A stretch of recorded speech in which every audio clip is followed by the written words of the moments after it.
Hello guys, एक बार फिर से स्वागत है आपका हमारे यूट्यूब चैनल में। तो आज का ये जो वीडियो है वो आपको थंबनेल देख के और आपको एक टाइटल पढ़ के थोड़ा बहुत चेंज लग रहा होगा हमारे प्रीवियस वीडियोस से।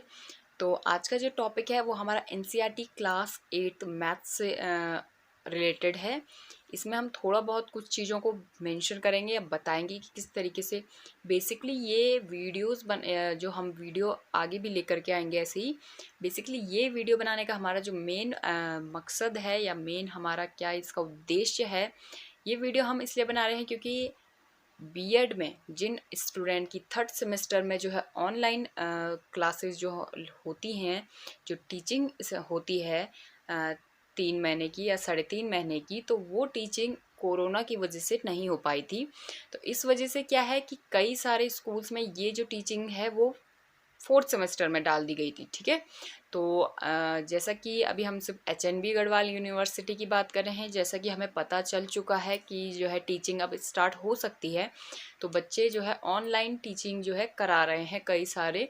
तो यहाँ पे जो है हम वो कंटेंट आपको प्रोवाइड करवाएंगे कुछ, ठीक है, जो कि आपको हेल्प कर सकते हैं कि किस तरीके से आप जो है बेसिकली मतलब अपना कोई भी कंटेंट बना सकते हैं या फिर अपना कोई भी आप लेक्चर ले सकते हैं ऑनलाइन। यहाँ पे बात की जा रही है। ठीक है, यहाँ पे हम मैथ्स का ले रहे हैं, क्लास 8 का है ये। आपको पता ही होगा कि एनसीईआरटी में जो अध्याय है यानी कि चैप्टर है फर्स्ट, वो है परिमेय संख्या है, रेशनल नंबर से होता है।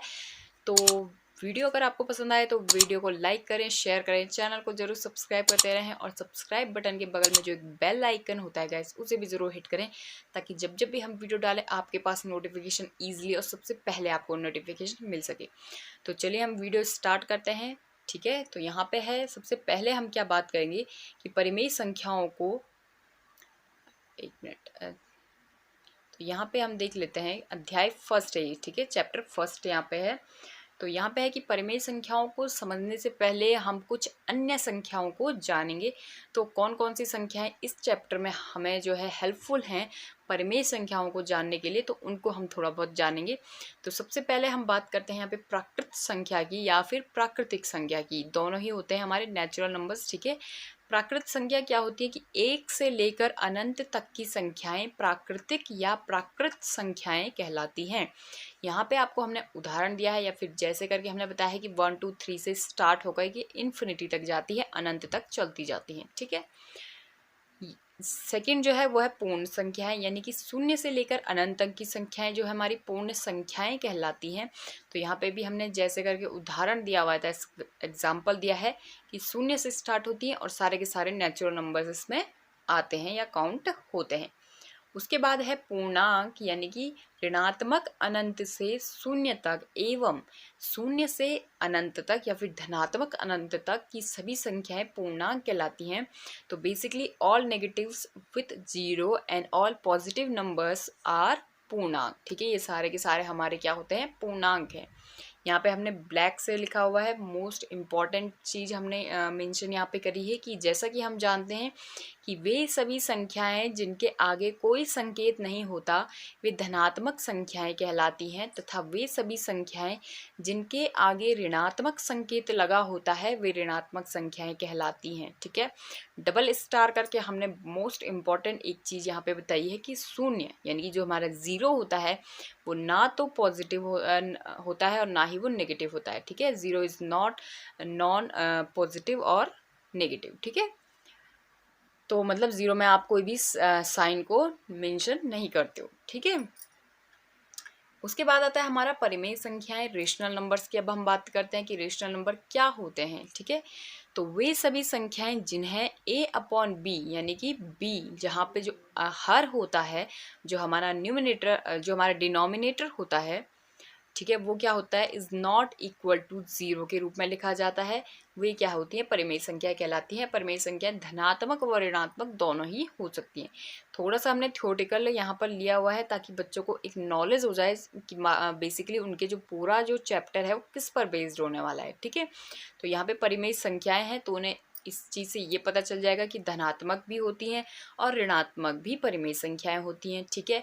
और उसमें क्या होता है कि जो उसका हर होता है वो हमारे पास ज़ीरो नहीं होना चाहिए, क्योंकि अगर ज़ीरो होगा तो वो संख्याएं परिमेय संख्या नहीं होंगी। बाकी और सारी की सारी संख्याएं जिनका जो हर होता है वो ज़ीरो नहीं होता है वो हमारी परिमेय संख्याएं होंगी, ठीक है। तो यहाँ पे हमने एग्जाम्पल दिया है, जैसे -1/2, 3/5, -5/7, 9/12 एक्सेट्रा, ये सारी की सारी ही हमारी परिमेय संख्याएं हैं।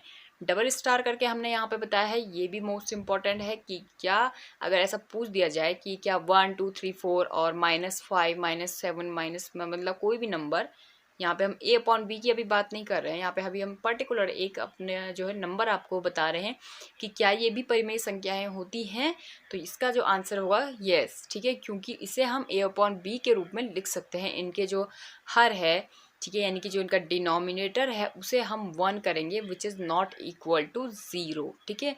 तो यहाँ पर ये भी क्या होंगी, परिमेय संख्याएं होंगी, ठीक है। इसके बाद हमने चैप्टर जो है स्टार्ट किया, क्योंकि ये जो कंटेंट हम आपको अपने वीडियो में प्रोवाइड करवा रहे हैं ये बेसिकली हम ऑनलाइन क्लास के हिसाब से करवा रहे हैं, ठीक है।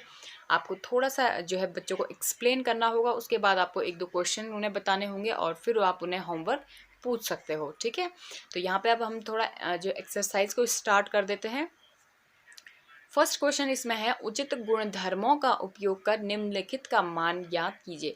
यहाँ पे हमें बेसिकली दिया गया है कि हमें उचित गुणधर्मों का प्रयोग करना है, ठीक है। हम सिंपली इसे एक सीक्वेंस में जो है सॉल्व नहीं कर सकते हैं, ठीक है। तो इसमें हमने जहाँ पे भी मल्टीप्लाई का साइन होता है दो नंबर्स के बीच में, वो हमेशा एक पद माना जाता है, ठीक है। तो फर्स्ट क्वेश्चन यहाँ पे है -2/3 मल्टीप्लाई 3/5 प्लस 5/2 माइनस 3/5 मल्टीप्लाई 1/6, ठीक है। तो जहाँ मैंने अभी मेंशन किया कि जहाँ पर भी दो नंबर्स के बीच में मल्टीप्लाई का साइन होता है वो दोनों के दोनों जो है एक पद माने जाते हैं। तो यहाँ पे हमने, आपको दिख रहा होगा स्क्रीन पर, हमने जो है एक पद, दो पद और तीसरा पद करके जो है दिखाया हुआ है इस तरीके से।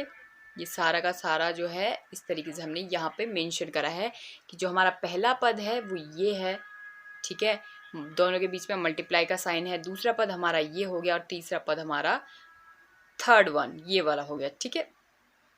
उसके बाद हमने यहाँ पे क्या चीज़ मेंशन की है, ब्लैक से हमने लिखा हुआ है, तो मतलब इम्पॉर्टेंट चीज़ हमने यहाँ पे लिखी हुई है कि दिए गए प्रश्न में हम जानते हैं कि 3/5 जो है उभयनिष्ठ है या फिर कॉमन नंबर है, इस तरीके से भी आप लिख सकते हो।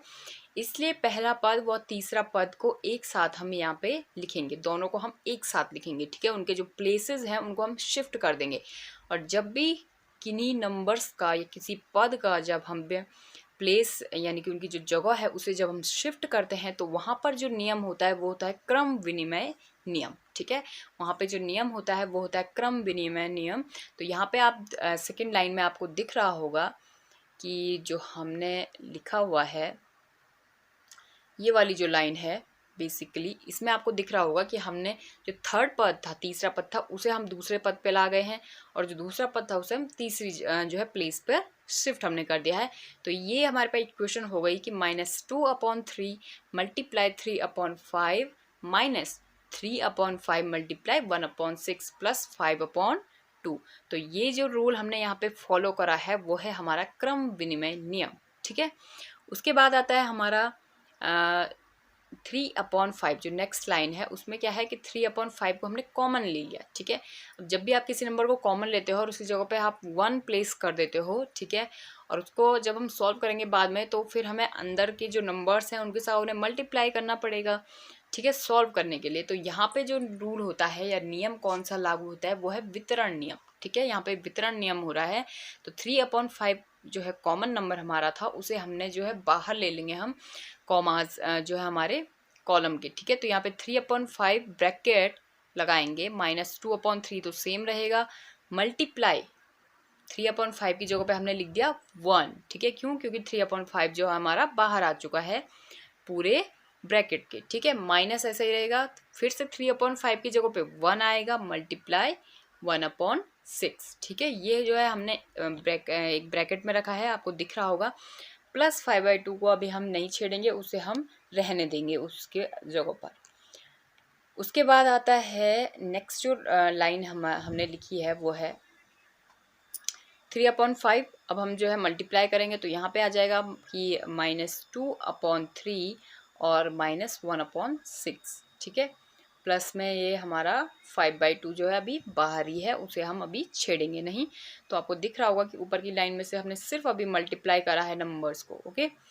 उसके बाद हम एलसीएम लेंगे यानी कि लॉस ऑफ पावर लेंगे। तो यहाँ पे 3 और 6 का जो है लघुत्तम समापवर्त हम लेंगे तो ये होता है हमारा एलसीएम कितना आएगा, 6 हमारा एलसीएम आएगा। तो 3 2 जा 6 होता है, तो इस वजह से 2 हमारा जो है यहाँ पर आया हुआ है। ये जो मल्टीप्लाई करके होता है क्योंकि हमारा होता है 3 × 2 = 6, ठीक है। तो ये जो 2 है वो बेसिकली हमारा ये वाला 2 है, ओके, आगे वाला 2 है। मल्टीप्लाई -2 ये वाला जो ऊपर से आता है, ठीक है, न्यूमिनेटर वाला 2 है, वो वाला ये 2 है। उसके बाद है फिर 6 की आती है, माइनस आ गया साइन बीच में, 6 1 जा 6 और मल्टीप्लाई 1, ठीक है। तो इस तरीके से हम इसे सॉल्व करेंगे और 5/2 को अभी हम रहने देंगे। उसके बाद हम जो है ब्रैकेट के अंदर वाले को सॉल्व करेंगे तो 2 × -2 हो जाता है हमारा -4 और फिर बीच में जो है नेगेटिव साइन है और 1 × 1 हो जाएगा हमारा 1, ठीक है। अपॉन में 6 आ जाएगा, -4 और -1 होता है -5/6, ठीक है। अब हमने क्या किया है, इन दोनों को हमने यहाँ पे मल्टीप्लाई किया है, 3/5 और -5/6 को हमने मल्टीप्लाई कर दिया है। तो ये होता है हमारा -15/30 + 5/2, ठीक है। इस तरीके से अब जो है इनका हम दोबारा से अगर एलसीएम लेंगे तो उसका 30 एलसीएम आएगा और बिल्कुल वही सीक्वेंस एलसीएम लेना तो लगभग आता ही होगा क्लास 8 के बच्चों को। जिनको नहीं आता है उनके लिए अगर वो कमेंट करेंगे तो हम बिल्कुल उन्हें जो है प्रोवाइड करवा देंगे कि किस तरीके से आप एलसीएम को निकाल सकते हो। तो इस तरीके से बिल्कुल आप जो है सीक्वेंस को जब फॉलो करोगे, सबसे पहले आपको रूल बताने बहुत ज़रूरी है। एक तो क्रम विनिमय रूल हो गया और वितरण नियम हो गया। यहाँ पे हमने 2 जो है रूल्स को हमने फॉलो करा है। तो इस तरीके से हमारा आंसर आया है वो लास्ट में आया है 2 हमारा आंसर आया है। वहीं पे अगर हम सेकंड मेथड की बात करें, जो हमने सेकंड मेथड लिया है उसमें भी हमने बिल्कुल वही चीज़ की है, ऊपर से बिल्कुल वही चीज़ होती हुई आएगी। यहाँ पर से थोड़ा चेंज हो जाएगा कि 3/5 मल्टीप्लाई -5/6 + 5/2 जो हमारे पास एक इक्वेशन यहाँ पे है, जो समीकरण यहाँ पे अभी हमें दिख रही है या फिर जो हमें नंबर्स यहाँ पे दिख रहे हैं, पद हमें यहाँ पे दिख रहे हैं, उनको हम क्या करेंगे, मल्टीप्लाई का साइन है तो हम सीधे इन्हें जो है कट कर लेंगे, ठीक है। किस तरीके से, 5 से -5 कट होएगा -1 टाइम्स, ओके। और ऐसे ही 3 से 6 जो है कट होएगा 2 टाइम्स। तो यहाँ पे जो हमारे पास नंबर आ जाता है वो हमारे पास सिंपली वो नंबर आ जाता है -1/2 + 5/2 करके, ठीक है। इसके बाद आपको दिख रहा होगा स्क्रीन पे कि दोनों के जो हैं हर या फिर डिनोमिनेटर सेम है, तो हम इसे सिंपल इसके जो न्यूमिनेटर या फिर जो इसका अंश है उसे हम सॉल्व कर सकते हैं। तो वो हो जाएगा -1 + 5 = 4। यहाँ पे 4 आएगा क्योंकि जो बड़ा नंबर है 5 उसका जो साइन है वो क्या है, पॉजिटिव है या फिर धनात्मक है, ठीक है। तो इस तरीके से करने पर भी हमारा जो आंसर आया है वो है आया है 2, जो कि राइट आंसर है। और यहाँ पे हमने एक होमवर्क दे दिया है यहाँ पे बच्चों को, जो इस बुक में क्वेश्चन नंबर 2 था, इसी से रिलेटेड, बिल्कुल इसी से रिलेटेड क्वेश्चन है। तो ये हमने जो है होमवर्क दे दिया है बच्चों को, ठीक है। तो आई होप कि आपको हमारा वीडियो पसंद आएगा। ये वीडियो बेसिकली हमने इसलिए लेकर के आए हैं क्योंकि जो ऑनलाइन क्लासेस आजकल स्टार्ट हो गई हैं, तो किस तरीके से आप कंटेंट बना सकते हो और किस तरीके से आप शेयर कर सकते हो, जो है बना सकते हो, और मतलब बच्चों को लेक्चर ले सकते हो आप, ठीक है। उसको चीज़ को ध्यान में रखते हो हमने जो ये कंटेंट हम प्रोवाइड करवा रहे हैं। कि तो अगर आपको हमारे वीडियो पसंद आता है तो वीडियो को लाइक करें, शेयर करें, चैनल को जरूर सब्सक्राइब करते रहें। Thank you so much.